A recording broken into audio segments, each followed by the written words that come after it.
மார்க்க சட்டங்களை அறிந்து அமல் செய்ய வேண்டியது அவசியம் சார்ந்த சில கருத்துக்களை பார்த்தோம்.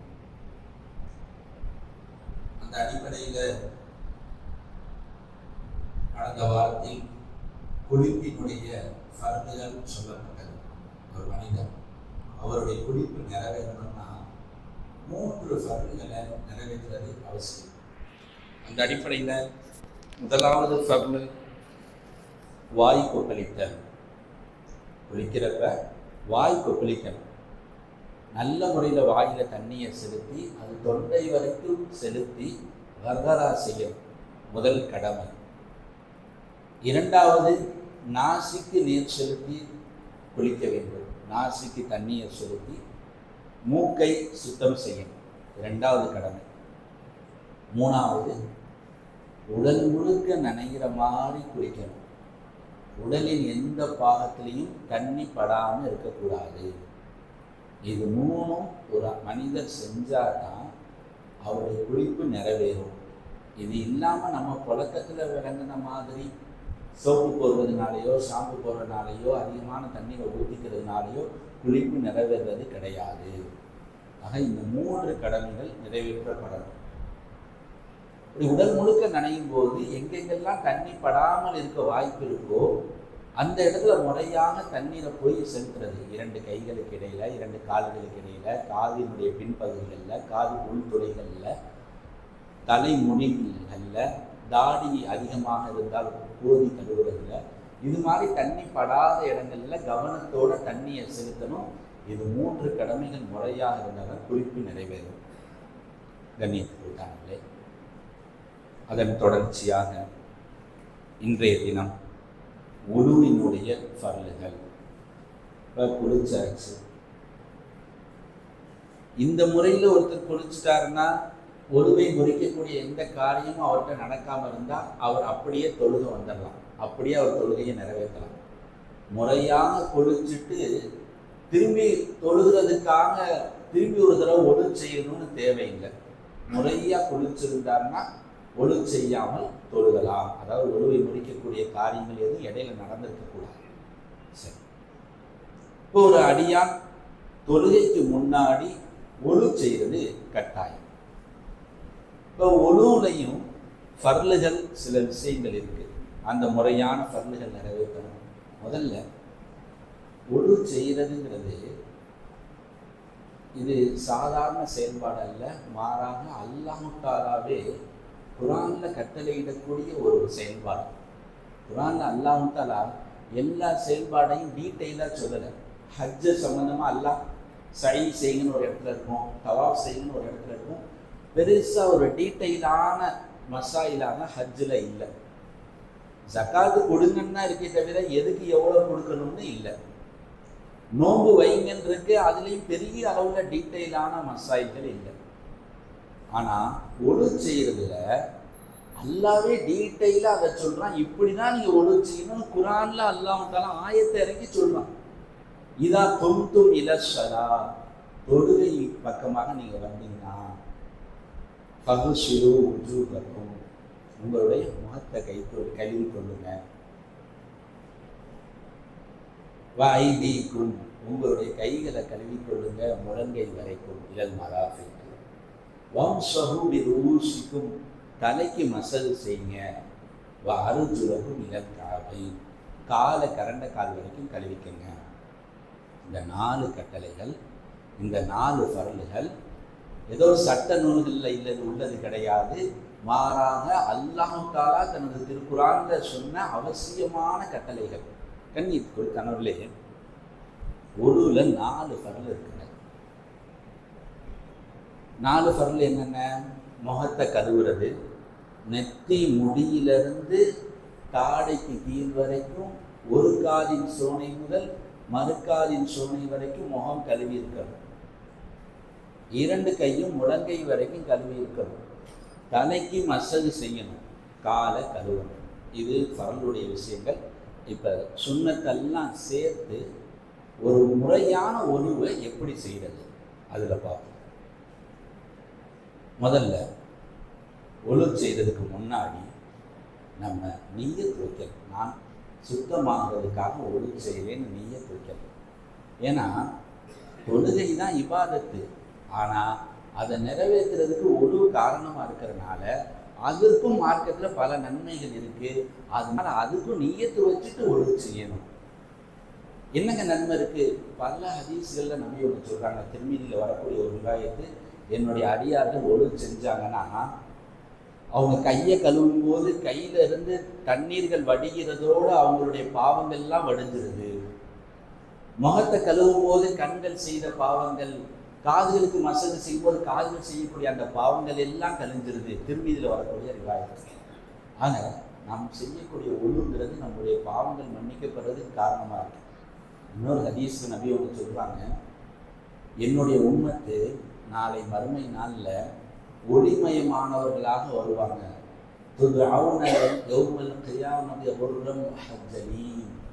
மின் ஆசாரி புதூஇ. என்னுடைய உம்மத்து நாளைக்கு மறுமை நாளில் ஒளு செஞ்ச அந்த பிரதிபலிப்பின் காரணமாக ஒளிமயமாக வருவாங்க. அப்படின்னா இவருடைய ஒளு செய்த பகுதிகள் எந்த அளவுக்கு அதிகமாக இருக்குதோ அந்த பகுதிகள் எல்லாம் ஒளிமயமாக இருக்கும்.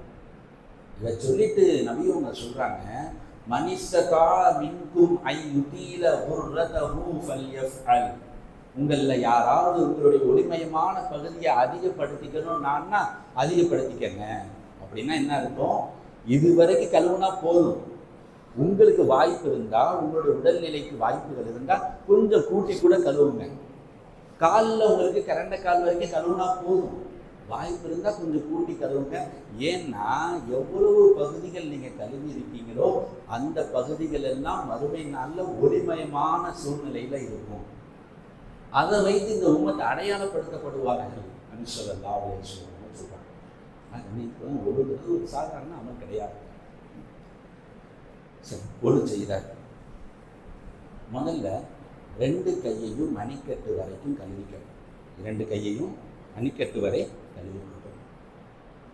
இந்த கையை கழுவுறது இங்கே கடமை இல்லை. அசல்ல கை கழுவுறதுங்கிறது முழங்கை வரைக்கும் கழுவுறது தான்.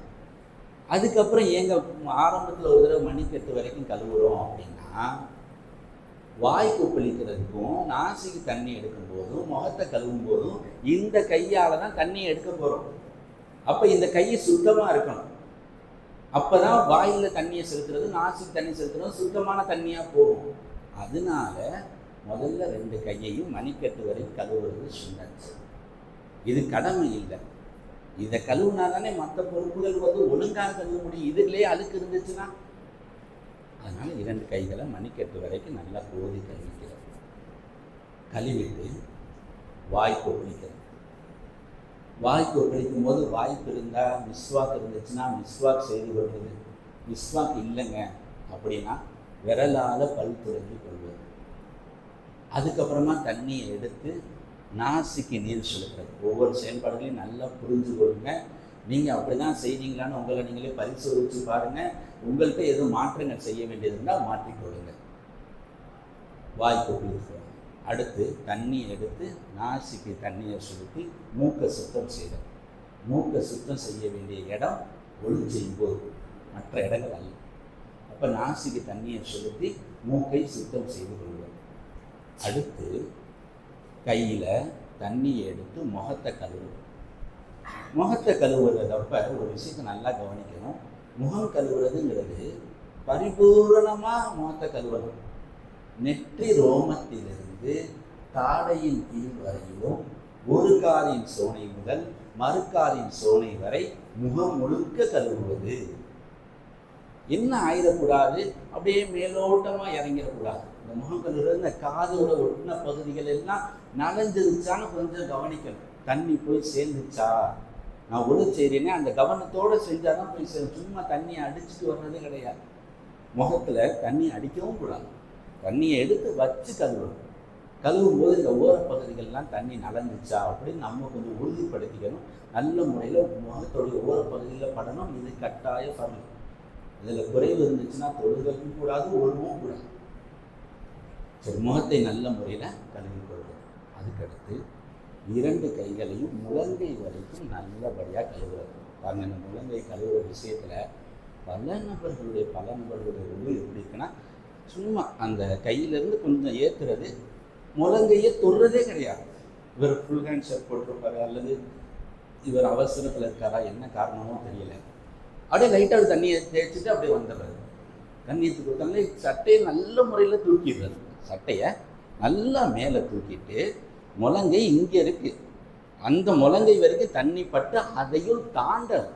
முழங்கையை தாண்டிடணும் கட்டாயமாக. நம்ம அதை உறுதிப்படுத்துறதுக்காக முழங்கை முழி எங்கே இருக்கோ அந்த இடத்துல நிறுத்திடாமல் முழங்கையை தாண்டுற அளவுக்கு நல்ல முறையில் கையை கழுவிக்கணும். அதே மாதிரி சில பேருக்கு முழங்கை நல்ல பெரிய கையாக இருக்குன்னா ஃபுல்லாக பட்டுச்சா அப்படிங்கிறதையும் உறுதிப்படுத்திக்கணும். நான் ஒரு பகுதி பட்டிருப்பேன், 70% கை பட்டிருக்கும், ஒரு 30% கீழ்ப்பாகமாக இருக்கும், கை பெரிய கையாக இருக்கும். அதனால தண்ணி பட்டுச்சா இல்லையாங்கிறத கொஞ்சம் பெரிய கையாக இருக்கிறவங்க அதையும் கவனிக்கணும்.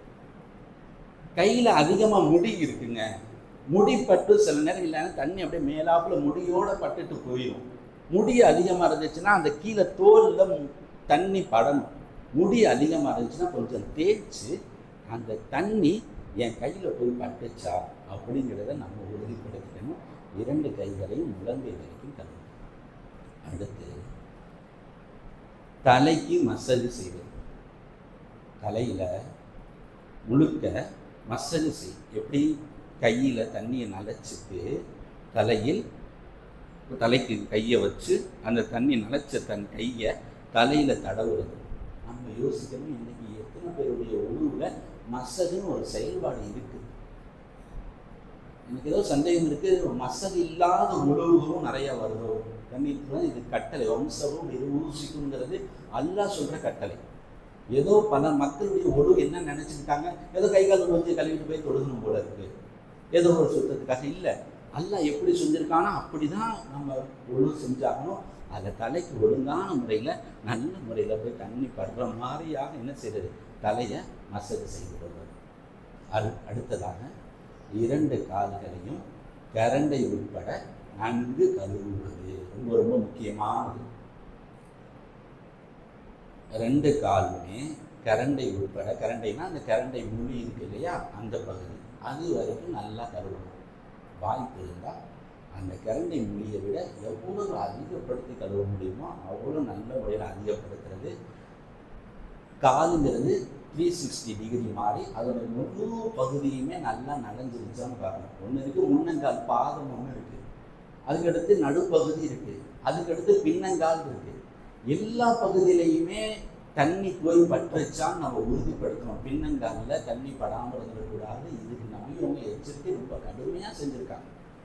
ஸல்லல்லாஹு அலைஹி வஸல்லம் சொன்னாங்க, திரும்பியில் வரக்கூடிய ரிவாயத்து, வயலுல் ஆகாபி மினன் நார். யார் ஒழுங்கு செய்யும் போது தன்னுடைய கரண்டைக்கார ஒழுங்காக கழுவலையோ அவர்களுக்கு கேடு உண்டாகட்டும். நபியவங்களுடைய கடுமையான வயது இருக்குது. அதனால் காலை கழுவும் போது முழுமையாக பட்டுச்சான்னு பார்க்கணும். அதே மாதிரி சில பேருக்கு காலுடைய தோள்கள் இருக்கே ரஃப்பாக இருக்கும், ஆயிருக்கணும். அது உழைப்பினுடைய அடையாளம். நல்ல முறையில் காலுடைய தோள்கள் எப்படி இருக்குன்னா கடித்து தடிமனாக ஆயிருக்கும். ஒன்று இருக்கு சாஃப்டான தோல், அதில் தண்ணியை போட்டுட்டோம்னா, தண்ணியை ஊற்றுனோம்னா சக்கு உடனடியாக அந்த தோல் நனைஞ்சிடும், அந்த தண்ணியை எடுத்துக்கிறோம். இன்னொரு தோல் இருக்கு கடினமான தோல். அந்த தோல் என்ன செய்யாது, தண்ணியை நம்ம போடுவோம், நம்ம கண்ணு முன்னாடி தண்ணி படும், ஆனால் அந்த தோல் அதை உள்வாங்கிக்காது. அது மேலாப்பில் பட்டுட்டு அப்படியே தெரிச்சு போயிடும். ஏன்னா அந்த தோல் அவ்வளோ கடினமாக இருக்கும். காலில் சில பகுதி தோல் இருக்கு இல்லையா, நம்ம மடக்கி உட்காரக்கூடிய அந்த பகுதிகள், காய்ச்சி போன பகுதிகள், அந்த இடங்களில் தண்ணி போய் படாது. மென்மையான தோல் இருந்தால் பிரச்சனை இல்லை. இல்லை நம்ம தோல் கடினமாக இருந்துச்சுன்னா அந்த இடத்துல கொஞ்சம் தேய்ச்சி அந்த தோலில் போய் தண்ணி பட்டுச்சா நம்ம உறுதிப்படுத்திக்கணும். அதே மாதிரி காலுடைய விரல்களுக்கு இடையில சில பேருடைய கால் விரல்கள் நல்ல ஒரு கேப்பாக இருக்கும், விரிச்சா விரியும். அந்த வயதும் சிறு வயதாக இருக்கும். அந்த வயதில் காலனுடைய தோலை விரிச்சோம்னாலே விரிஞ்சிடும். அந்த விரிஞ்ச நிலையில் தண்ணியை ஊற்றணும்னா அந்த காலுடைய அந்த கேப்பில் எல்லாம் நல்லபடியாக போய் தண்ணி சேர்ந்துடும். ஆனால் கால் வயதாக அந்த விரீத தன்மை விரல்களுக்கு மத்தியில் விரீத தன்மை குறைவாக இருக்கும். 2 விரல்களும் ஒட்டின சூழ்நிலை உண்டாயிடும்.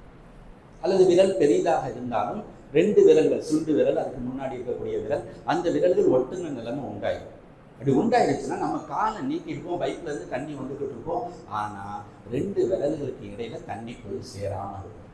அந்த இடத்துல தோல் கடினமாக இருக்கலாம், அப்போ தண்ணி போய் சேராது. நம்ம என்ன செய்யணும்? கால்களுக்கு அந்த மாதிரி சூழ்நிலை இருந்தால் கால்களுக்கு இடையில தண்ணி போயிடுச்சான்னு விரல்களால் என்ன செஞ்சுக்கணும்? போது கழுவணும். இது மெல்லாம் செஞ்சால் தான் ஒழு நாம் பரிபூர்ணமாக ஆகும். இந்த ஒழு சரியாக இருந்தால்தான் தொழுகை என்னவாக இருக்கும்? சரியாக இருக்கும். அதே மாதிரி ஒழுவினுடைய முடித்தல்கள். ஒழு எதனால முறிஞ்சிடும்?